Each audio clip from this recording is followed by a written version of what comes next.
So the Court of Appeal has thrown out the government's flagship Rwanda policy. They've declared it's unlawful. What a shame. It was a genuine and honest attempt by Rishi Sunak's government to try to find a way to deter those small boats crossing the channel in potentially perilous voyages, which have claimed the lives of many refugees already. Ironically, the one judge who dissented and said the policy was lawful was the Lord Chief Justice himself, Lord Burnett of Malden. But at every step of the way, the Liberal left have objected to this policy. The Labour Party in the Commons, those Liberal Democrats, of course, at every stage. And don't get me started on the unelected House of Lords, who on Wednesday night inflicted no fewer than 4 defeats on the government's policy, which was passed by the Commons with a large majority. Even the Archbishop of Canterbury, Justin Welby, stuck his mitre in the political mess. At a time, of course, when church attendance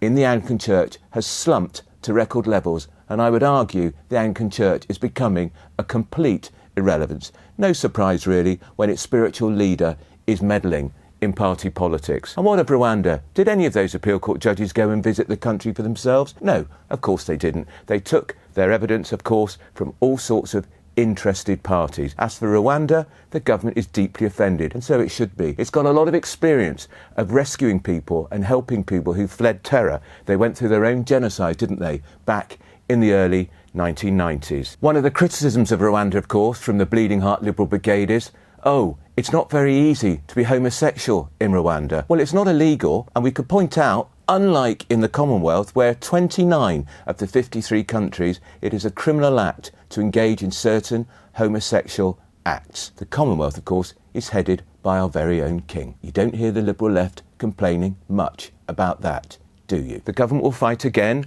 They will fight again in the Supreme Court, and this time we have to hope that common sense will prevail, because this is a genuine attempt by the government to finally deal with hordes of illegal migration coming into this country. Nothing from the Labour Party, nothing from the Liberal Democrats, nothing from the usual suspects. It's going to be an uphill struggle. We don't know what's going to happen in the Supreme Court, but Rishi Sunak has signalled he's going to fight this to the end. He's got the Daily Mail on his side, and he's got the overwhelming support of the British public. So fight on, Rishi Sunak, fight on, Suella Braverman. The country simply cannot withstand these numbers of illegal migrants crossing the channel every single day, being waved in by the Labour Party and their friends in the Lib Dems.